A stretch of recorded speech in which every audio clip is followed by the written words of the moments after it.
स्वागत है आप सभी का ग्लोबल आईटीआई यूट्यूब चैनल पर। इस वीडियो में कोई प्रमोशन नहीं है, ना ही मैं कोई कोर्स ज्वाइन करने की बात कर रहा हूँ, ना ही ये बताने वाला हूँ कि कैसे पढ़ना है।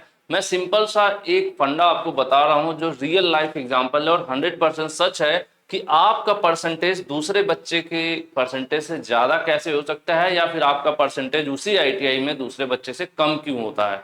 एक नज़र आप देखो इस वीडियो को, बहुत थोड़ा सा समय मैं आपका लूंगा, लेकिन हो सकता हो ये मेन टाइम है, इस समय इन चीज़ों को आप कर लो तो आपका भी परसेंटेज दूसरे बच्चे के परसेंटेज से 8 से 10% ज़्यादा हो सकता है। उसके पीछे एक लॉजिक है जो शायद आप ना समझते हो, या फिर क्या होता है कि यूट्यूब पर नॉर्मल वीडियो जिस तरह की कोई आपको नहीं बताता है, क्योंकि ये सब अंदर की बातें किसी को पता होती नहीं है। ठीक है, तो एज ए स्टूडेंट आपका बेनिफिट हो उसके लिए मैं यहाँ पर एक कैलकुलेशन सीट भी आपके लिए ले आया हूँ जो मैं बताऊंगा। अपना थोड़ा सा समय मुझे दे दीजिए। आपको मैं क्या बताने वाला हूं कि आईटीआई में आपका परसेंटेज ज्यादा कैसे हो सकता है, आपका रिजल्ट दूसरों की अपेक्षा ज्यादा कैसे हो सकता है, और जो भी बात है मैं यहाँ पर सही आपको बताने वाला हूं।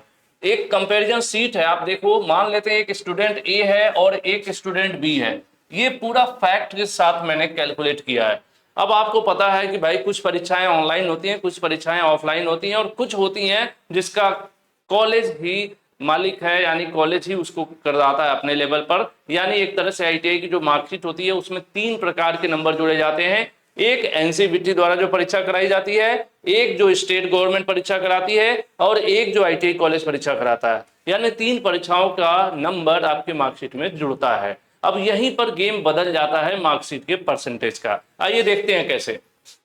हम मान लेते हैं कि ये दो सब्जेक्ट जो थ्योरी और एम्प्लॉयबिलिटी स्किल का सब्जेक्ट होता है, ये दो सब्जेक्ट जो कि ऑनलाइन होता है, और इसको कौन कराता है, एनसीवीटी कराता है। इसमें ए वाला बच्चा और बी वाला बच्चा दोनों ने जो है 90 नंबर 100 में ले आए, 90, और ये भी 100 में 90 ले आए बच्चा, और दूसरा भी 45 ले आए एम्प्लॉयबिलिटी में 50 में से, और ये भी 50 में से 45 नंबर लाए। ठीक है, टोटल कितने का भाई, ये 100 नंबर का है। थ्योरी ईडीडब्ल्यूसीएस, नॉर्मल जो इंजीनियरिंग ट्रेड्स है, नॉन इंजीनियरिंग होंगी तो उसमें क्या होगा, ईडीडब्ल्यूसीएस नहीं होता, थ्योरी होता है सीधे 100 नंबर का। तो 90 ला दिया बच्चा, और ये भी 90 लाया। एम्प्लॉयबिलिटी 50 का होता है, जिसमें 45 लाया, ये भी बच्चा 45 लाया। चलो यहाँ तक सब सही चल रहा था। ये कौन कराया भाई, ये एग्जाम एनसीवीटी ने करा दिया। दोनों बच्चों ने एक बराबर परफॉर्म किया, दोनों ने मेहनत की, अपनी पढ़ाई की, और दोनों एक बराबर नंबर ला दिए। ठीक है, यहाँ तक तो सही है, मैच ड्रॉ रहा, कोई बहुत डिफरेंस देखने को नहीं मिल रहा है। अब आगे बढ़ते हैं। अगला नंबर आता है प्रैक्टिकल का। प्रैक्टिकल का जो एग्जाम है वो स्टेट गवर्नमेंट कराती है, और इसकी कॉपी जो है आईटीआई कॉलेज पर नहीं चेक होती है, ये गवर्नमेंट कॉपियां चेक करती है अपनी। ठीक है, गवर्नमेंट कॉलेजेस या फिर जो भी डिप्यूटेशन हो, गवर्नमेंट अपना अलॉट करती है कि कहाँ कॉपी चेक होनी है। फिलहाल प्राइवेट आईटीआई पे कॉपी नहीं चेक होती है प्रैक्टिकल की। ठीक है, तो ये जो नंबर है इसमें भी हमने कुछ देर के लिए मान लिया कि दोनों बच्चे एक बराबर ही पा गए, क्योंकि प्रैक्टिकल इन्होंने अच्छा कॉपी लिखा, जॉब बढ़िया से बनाया, वाइवा सही से दिया। 2-3 फेज होते हैं इसमें, आपको पता ही होगा। प्रैक्टिकल में क्या क्या हो जाता है, कॉपी लिखना, जॉब प्रिपेयर करना, और वाइवा। 3 चीजें होती हैं प्रैक्टिकल की। अगर आप चाहते हो कि प्रैक्टिकल कैसे होता है, क्या प्रोसेस, जो फर्स्ट ईयर बच्चे हैं पूरा जानकारी चाहते हो तो कहो, तो मैं अलग से वीडियो बना दूंगा, एक बार नीचे कमेंट करना।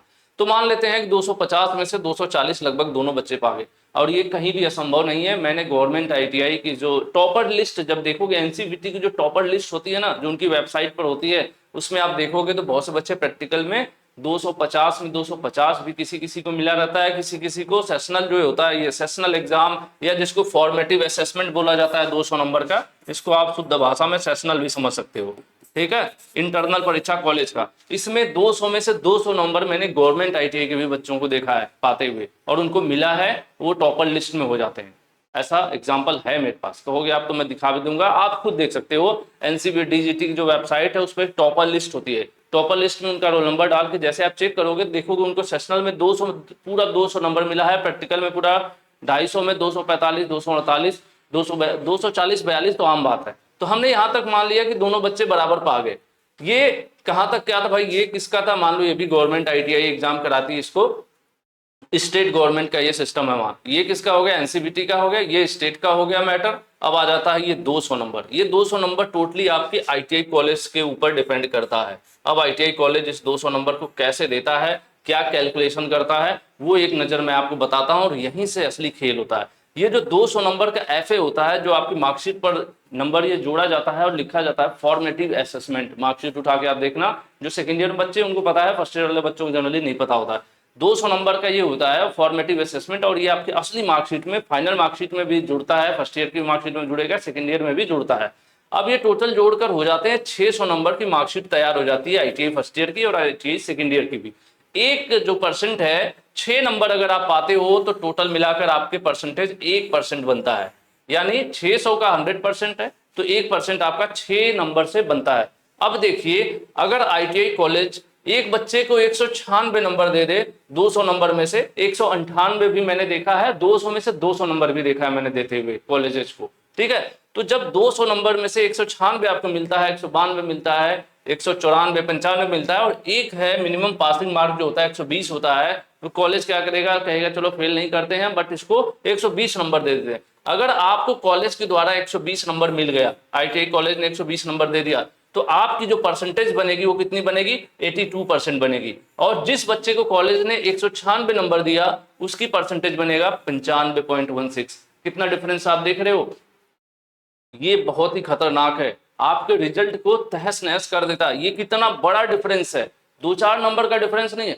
आपने ऑनलाइन परीक्षा में पूरी जी जान लगा दी, पूरा जी तोड़ मेहनत किया आपने, प्रैक्टिकल के लिए पूरी अच्छी पढ़ाई की, पूरा घिस घिस के जॉब बनाया, सारा स्टडी किया आपने, कॉपी अच्छी लिखी, वाइवा कॉन्फिडेंस के साथ दिया, मतलब पूरा टक्कर दिया आपने ए वाले स्टूडेंट को। बी वाला स्टूडेंट जो है जी जान से पूरा टक्कर देता रहा, जब तक कि आपका NCVT और ये गवर्नमेंट लेवल के एग्जाम्स जो है कॉपियां चेक होती हैं वहां तक। लेकिन जब ये वाला नंबर आया तो आपके साथ ये वाला केस हो सकता है, अगर आप इसको बचा लो, अभी भी वक्त है, बचा लो। मैं हर बार कहता हूं, मैं क्या करता हूं, मैं वो बातें बताता हूं जो ITI स्टूडेंट्स के लिए बेनिफिशियल हो। मेरा इसमें किसी से कोई लेना देना नहीं, कोई व्यक्तिगत किसी से कि मैं किसी की बुराई कर रहा हूं, अच्छाई कर रहा हूं, नहीं। मैं ये बताना चाहता हूं कि इसका कितना महत्व है, ठीक है। मैं हर बच्चे को बताता हूं, आपको भी बता रहा हूं, आप जितना समझ सकते हो अपनी समझ के हिसाब से समझ लेना।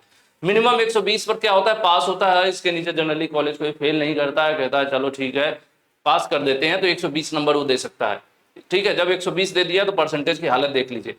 अब क्योंकि प्रैक्टिकल भी ITI कॉलेज पर होता है, तो आपका जो कॉलेज का प्रभाव यहाँ पर भी 240 वाले नंबर पर भी पड़ सकता है। कैसे पड़ सकता है, वो एग्जामिनर को बता सकता है कि इस बच्चे का बिहेवियर ठीक नहीं है, ये थोड़ा सा कॉलेज में इसका आना जाना दूसरे बच्चों के साथ झगड़ेल किस्म का, या इस तरह से अगर हिंट कर देता है एग्जामिनर को, तो एग्जामिनर तुरंत इस 240 को 200 करने में भी समय नहीं लेगा। और जैसे यहाँ से 40 नंबर और माइनस हुआ, इसमें से आपका 40 नंबर और माइनस हो जाएगा।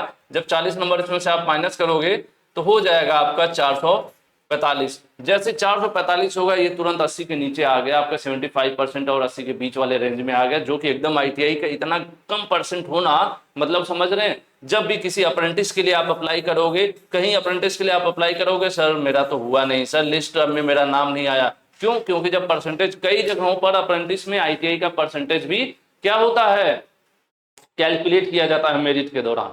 तो जब कॉलेज हिंट कर देगा, अब ये अब इतना परसेंटेज मैं कैलकुलेट नहीं कर रहा हूं, मैं सर सर कैलकुलेट किए हैं, मैं बता देता हूं देख के। कितना सर? 455 पर, अच्छा मैंने 445 लिख दिया है, चलो ठीक है, ये 455 हुआ भाई, ठीक है, ये मैं गलत लिख दिया था, तो ये 455 है। आप लोग खैर इस कैलकुलेशन पर ना जाके मेरी फीलिंग को समझो, मैं क्या बताना चाह रहा हूँ। तो इससे कितना प्रभाव पड़ेगा, आपके फ्यूचर पर भी प्रभाव पड़ेगा, क्योंकि हर बच्चा मार्कशीट 90% की, 85% की लेके घूमेगा और आपकी होगी 75% वाली, ठीक है। तो इस समस्या से बचने के लिए क्या करना है वो मैं आपको बताना चाहता हूँ, और ये समस्या आती कैसे है।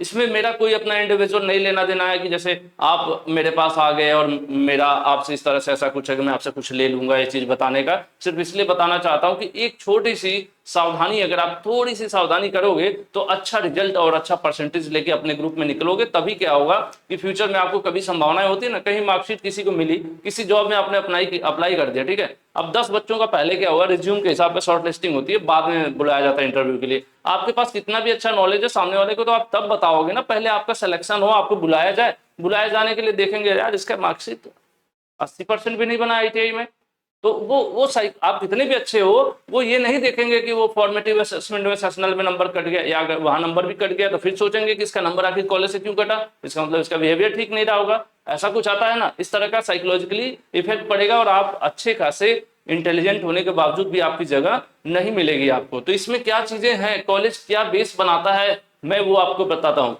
सेशनल एग्जाम्स, कॉलेज से फोन आएगा, आप कहेंगे कौन जाएगा, दो चार आपको ज्ञान देने वाले बोल देंगे अरे कुछ नहीं होता मत जाओ, कॉलेज वाला यहीं पे आपका नोट करता है, यार इसका नाम नोट करो, ठीक है। सेशनल एग्जाम, क्लास टेस्ट कुछ कॉलेज मंथली कराते हैं, कुछ 3 महीने पर कराते हैं। सेशनल एग्जाम की डेट भी अलग अलग होती है, कोई कॉलेज अपने हिसाब से 4 सेशनल करा सकता है, कोई 3 करा सकता है, कोई 2 करा सकता है, मिनिमम 2 कराना होता है, क्योंकि 2 में से बेस्ट नंबर जो होता है, या फिर कह लो कि दोनों का H1 और हाफ ईयरली 1 हाफ ईयरली 2 करके एग्जाम कराया जाता है, दोनों का एवरेज लेके फिर नंबर अपलोड किया जाता है एनसीवीटी पोर्टल पर।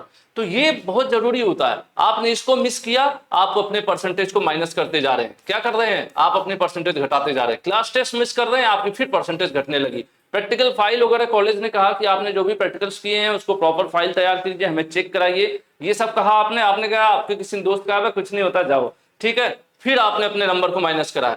टाइम टू टाइम फीस जमा करने की बात होती है, क्योंकि कॉलेज एक संस्थान है, संस्थान को चलने के लिए भी सेम उसी प्रकार से जैसे आपको चलने के लिए आपके घर में मम्मी पापा, अभी तो आप स्टूडेंट हो, मम्मी पापा कोई न कोई होगा जो सैलरी पैसे कमा रहा होगा, जिससे आपका घर परिवार चल रहा होगा, उसी प्रकार से एक एजुकेशनल संस्था भी चलती है, उसमें भी कई लोग जुड़े होते हैं। कोई टीचर है, कोई दूसरे क्लर्कियल पोस्ट पर है, कुछ अन्य डी ग्रेड मतलब ग्रुप डी के इस तरह के लोग होते हैं जो साफ सफाई कर रहे हैं, बिजली का बिल है, बहुत सारे खर्च होते हैं। तो सारी चीजें स्मूथली चले उसके लिए कॉलेज को फीस भी टाइम टू टाइम चाहिए होती है। अब आपने क्या किया, कभी दिया उसके बाद फिर कॉलेज ही नहीं जा रहे हैं, फीस ही नहीं दे रहे हैं, कितनी बार भी आपको फोन जा रहा है, तो बार बार जब फोन जाता है तो आपके रजिस्टर पे निगेटिव मार्किंग होती है, नोट कर दो।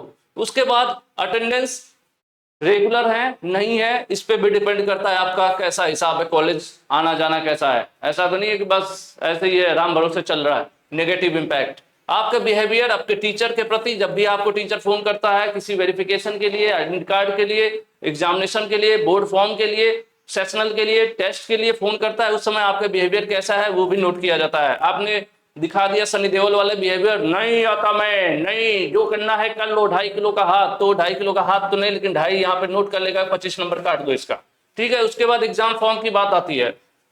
कुछ बच्चे मुझसे पूछते हैं कि सर एग्जाम फॉर्म भरा जा रहा है क्या। एग्जाम फॉर्म कॉलेज पर डिपेंड करता है कि कॉलेज कब एग्जाम फॉर्म भरा है। एग्जाम फॉर्म मतलब क्या होता है, एग्जामिनेशन फॉर्म ये इंडिकेट करता है कि इस बच्चे की जो फीस है, जो ड्यूज है वो क्लियर हो गई, ये परीक्षा देने के लिए तैयार है, इसका डेटा शीट है उसको तैयार करते हैं। और जब भी जैसे फॉर्म, अब ऐसा तो है नहीं कि आप जिस दिन खाली हो उसी दिन एग्जामिनेशन बोर्ड जो है लिंक ओपन करेगा फॉर्म फिलअप करने के लिए। तो जब एनसीवीटी बोर्ड पोर्टल ओपन करता है, जब पोर्टल ओपन होता है तो उसमें ये सब चीजें अपलोड होती हैं। क्या अपलोड होता है भाई, अटेंडेंस आपकी क्या है वो अपलोड होता है, आप नंबर कितना पाए हो वो अपलोड होता है, ठीक है। सेशनल के नंबर की बात कर रहा हूं मैं, आपने फी जमा किया है कि नहीं, एग्जामिनेशन फी, ये अपलोड होता है। तो ये सारी चीजें जब होती है तो इससे पहले मैंने इस तरह की एक वीडियो बनाया था, तो कुछ लोगों ने कहा था कि मेरे चाचा प्रिंसिपल है, किसी ने कहा कि मेरे भैया प्रिंसिपल है, किसी ने कहा कि मेरे पापा प्रिंसिपल हैं। तो फिर भाई अगर जब प्रिंसिपल वही लोग रहेंगे तो फिर इसका मतलब आप क्या करोगे, आप कभी कॉलेज ही मत जाओ। जब कभी कॉलेज ही नहीं जाओगे तो मार्कशीट पा जाओगे 80-90% की, तो क्या ही करोगे, उस पर सिर्फ मूंगफली रख के और चटनी लगा के